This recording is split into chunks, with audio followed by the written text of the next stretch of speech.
कि staff association को तहे दिल से धन्यवाद करना चाहती हूँ कि मुझे यहाँ पर उन्होंने आमंत्रित किया और अपने विचार और अपना व्यू पॉइंट्स यहाँ प्रस्तुत करने का मौका दिया। साथियों, यहाँ जितने सब हमारे टीचर्स बैठे हैं उन सबका मैं अभिनंदन करती हूँ। मैं डॉक्टर शबाना आजमी जाकिर हुसैन दिल्ली कॉलेज से इस बार ड्यूटा प्रेसिडेंट की पोजीशन के लिए खड़ी हुई हूँ और मैं एक एडहॉक शिक्षक हूँ। साथियों, अपनी स्पीच शुरू करने से पहले मैं अपने उन सभी साथियों को सहानुभूति प्रस्तुत करती हूँ जिनके घरों से कोविड के समय में उनके नियर वंस और डियर वंस चले गए। मैं उन सभी साथियों को भी श्रद्धापूर्ण नमन करती हूँ जो आज हमारे बीच में नहीं है। साथियों, बात शुरू करते हैं दिल्ली यूनिवर्सिटी के स्ट्रक्चर से। दिल्ली यूनिवर्सिटी के स्ट्रक्चर में एक बहुत महत्वपूर्ण कंपोनेंट है टीचर्स का, और टीचर्स की आधी आबादी उस स्ट्रक्चर से बाहर है। टीचर्स की आधी आबादी उस स्ट्रक्चर में टूटे फूटे रूप में कई सालों से कंटिन्यू की जा रही है। 25 साल, 21 साल, 20 साल, 19 और कई सालों से कंटिन्यू की जा रही है और उनका सिस्टमैटिक और एक्सप्लॉयटेशन यहां पर चल रहा है। साथियों, ये सेक्शन अनऑर्गेनाइज्ड लेबर में फॉल करता है विद हाई क्वालिफिकेशंस के साथ। कई सालों से ये एक मेकशिफ्ट अरेंजमेंट था जो केवल एक स्पेशल समय के लिए किया गया था, लेकिन आज के समय में इस इमरजेंट मेकशिफ्ट अरेंजमेंट को एक रेगुलर अरेंजमेंट बना दिया गया है जिससे सब खुश हैं। तो साथियों, इसका मतलब क्या है? एडहॉक शिक्षक होने का मतलब क्या है? एडहॉक शिक्षक होने का मतलब है शोषण झेलने वाला। एडहॉक शिक्षक होने का मतलब है अन्याय झेलने वाला। एडहॉक शिक्षक वो है जो अपने अधिकारों से वंचित हो जाता है। एडहॉक शिक्षक वो है जिसका मशीनीकरण हो गया है, जो इंसान नहीं रहा। एडहॉक शिक्षक का मतलब है 4 महीने का रिचार्ज। एडहॉक शिक्षक का मतलब है तनाव। एडहॉक शिक्षक का मतलब है डिप्रेशन। एडहॉक शिक्षक का मतलब है डर की जिंदगी, रात दिन की मजदूरी, सपनों का मर जाना। साथियों, 5 की ये लाइंस यहां बहुत सार्थक हैं। सबसे खतरनाक है सपनों का मर जाना। साथियों, एडहॉक टीचर्स फ्रंट इन सपनों को मरने नहीं देना चाहता था, इसलिए खड़ा हो गया। डर से ही सही, घबराहट से ही सही खड़ा हो गया। एडहॉक टीचर 5000 साथियों की आवाज को बुलंद करने के लिए खड़ा हुआ है। साथियों, एडहॉक टीचर्स फ्रंट इस चुनाव में एक निमित्त मात्र है। They are just a means to achieve justice for 5000 teachers. ये लड़ाई किसी अकेले की बस की बात नहीं। ये लड़ाई में जो भी खड़ा है वो 5000 शिक्षकों की ताकत से खड़ा हुआ, खास करके एक एडहॉक शिक्षक। उनकी ताकत के बिना मैं यहां इस मंच से खड़े होकर नहीं बोल पाती। साथियों, दिल्ली यूनिवर्सिटी में कई आंदोलन लड़े गए, कई शानदार आंदोलन, जिसमें FYUP का रोल बैक, 2016 में जो गेजेट नोटिफिकेशन आया था जिसमें वर्कलोड कम कर दिया गया था, वर्किंग आवर्स बढ़ा दिए गए थे टीचर्स के, उसके रोल बैक करने का आंदोलन, प्रमोशंस के लिए आंदोलन और एब्जॉर्प्शन के लिए आंदोलन, कई आंदोलन चलाए गए साथियों। मगर बाकी सब आंदोलन सक्सेसफुल हुए, लेकिन एक आंदोलन जो एडहॉक शिक्षकों के लिए चलाया गया था, जिसे एब्जॉर्प्शन मूवमेंट भी कहा जाता है, 2019 में उस आंदोलन को सफल नहीं बनाया गया। उस आंदोलन का गला घोंट दिया गया साथियों। उस आंदोलन का गला घोंटा किसने? ये सभी को मालूम है। किसने उस आंदोलन में सेंध लगाई, किसने उस आंदोलन में गद्दारी की, ये सब शिक्षक जानते हैं। उस आंदोलन में कई शिक्षकों ने लाठियां खाई, वाटर कैनन झेले, बैरिकेड तोड़े, रात दिन दरी बिछाकर VC ऑफिस के सामने सोते जागते रहे।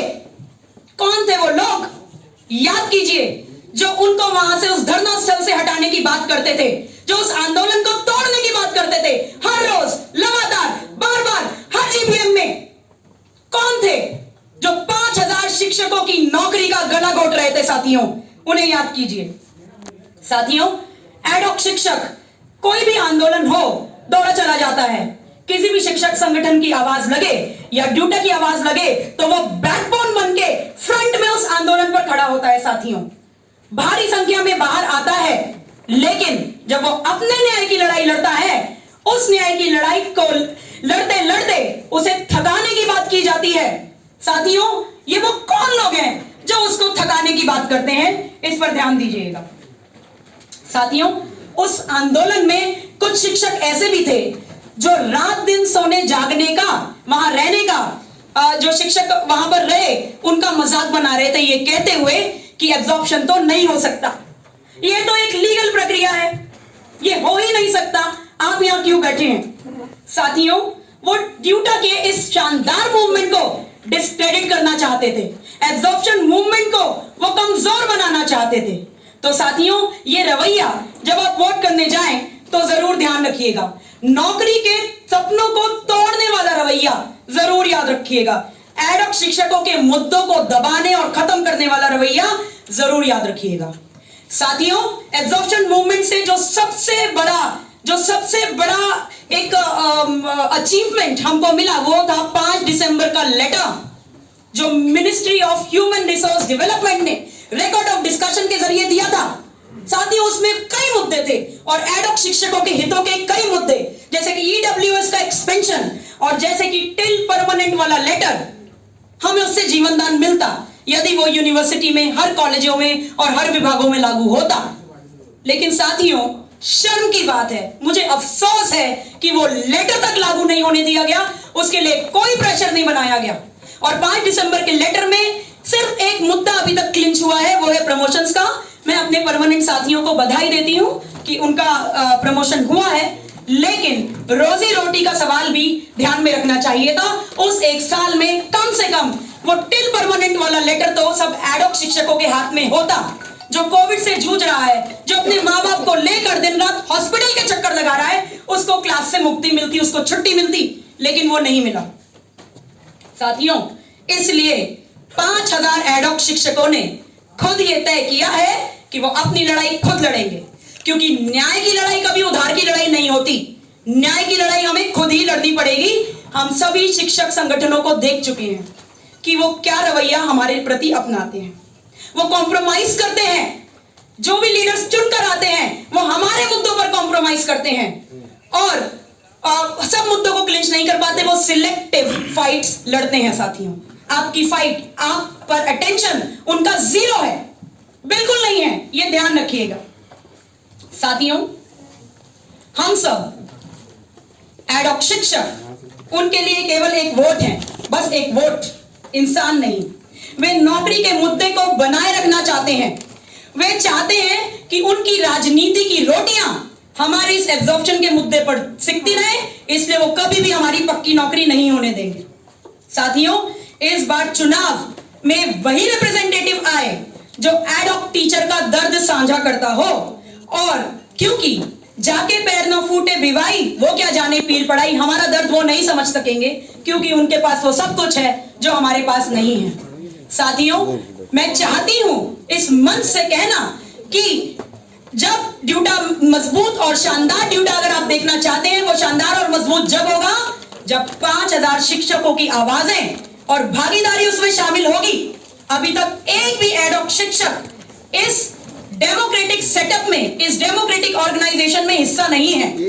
तो साथियों, ड्यूटा को मजबूत करने के लिए और डेमोक्रेटिक बनाने के लिए एडहॉक शिक्षकों की आवाज उसमें शामिल कीजिए अपना वोट देकर। साथियों, एडहॉक शिक्षक बरसों से दिल्ली यूनिवर्सिटी में अपने खून पसीने से इस यूनिवर्सिटी को सींचते आए हैं।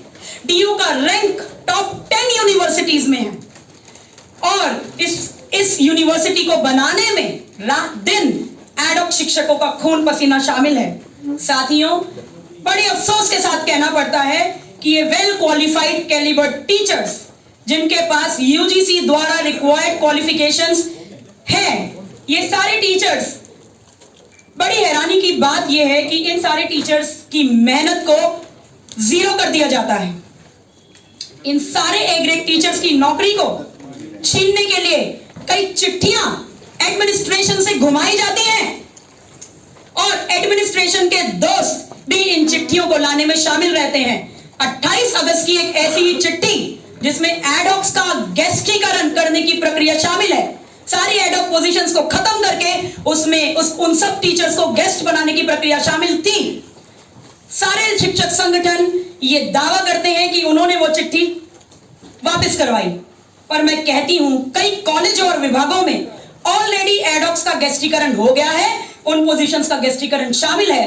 कई सारे नोटिफिकेशंस में अभी भी गेस्ट के पोजीशन ही निकाले जा रहे हैं, एडॉक पोजीशंस नहीं निकाले जा रहे। ये आपका नंबर कम करने की कवायद है ताकि आपकी ताकत ना दिखे।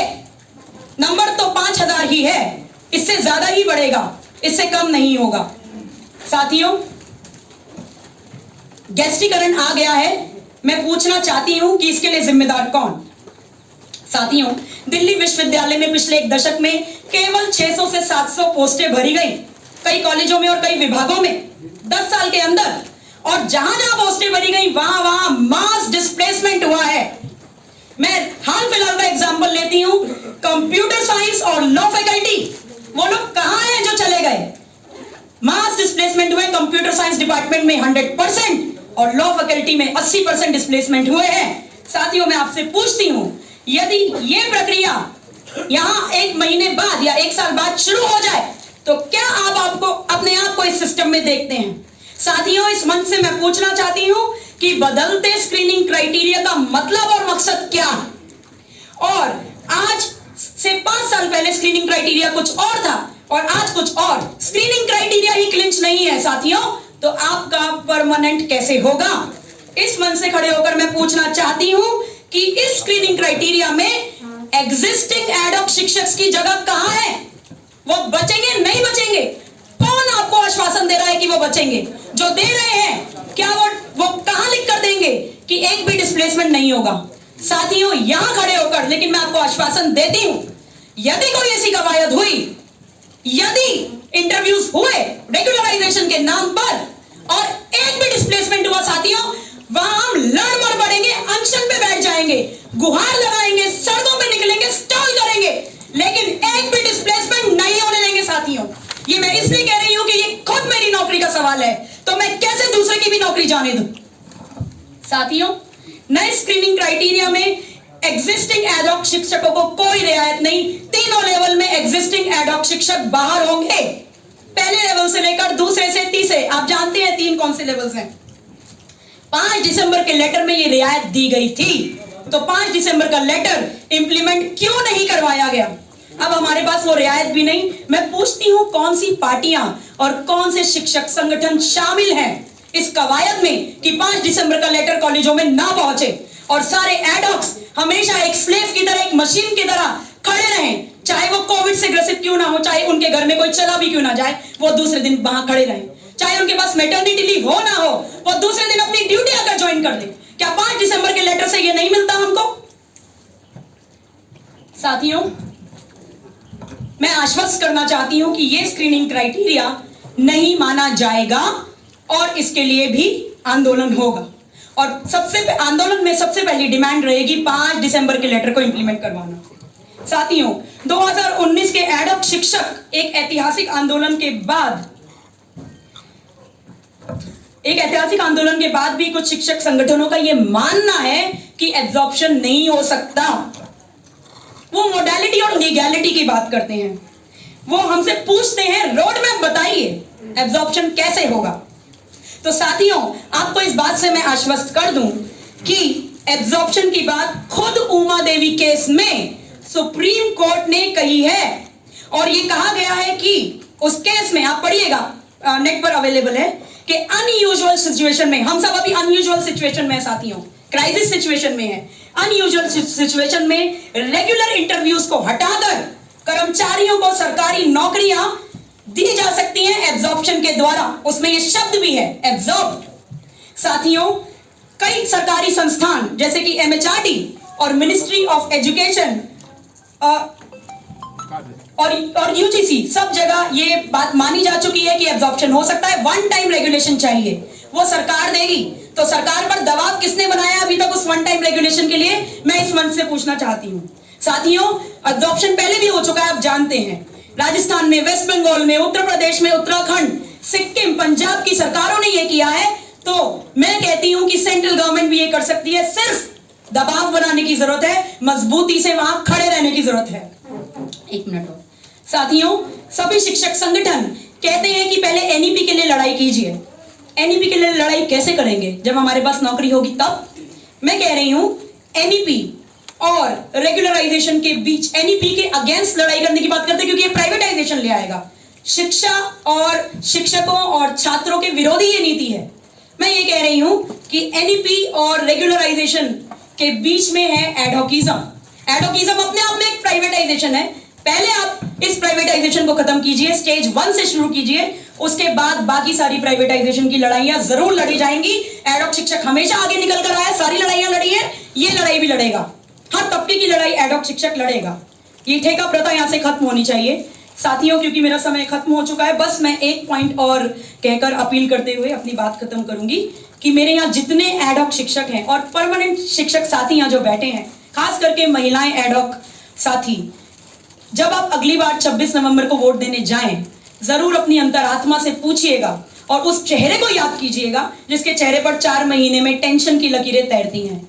जरूर उस महिला शिक्षक के चेहरे को याद कीजिएगा जिसे मैटरनिटी लीव नहीं मिली, और मैटरनिटी लीव ना मिलने से वो दूसरे दिन अपनी ड्यूटी पर थी। सिजेरियन कराने के बाद क्या लोगों का दिल नहीं धड़कता इस पर? मैटरनिटी लीव के लिए तो अभी तक एक नया आंदोलन सड़कों पर छेड़ देना चाहिए था। और उन शिक्षकों के चेहरे को भी याद कीजिए जो एडहॉक रहते रहते कोविड की जंग हार कर चले गए। तो साथियों, 26 को जरूर साफ नियत और साफ पॉलिटिक्स और ह्यूमन राइट्स के लिए वोट कीजिएगा। मैं डॉक्टर शबाना आजमी अपने लिए आपसे वोट की अपील करती हूं। धन्यवाद।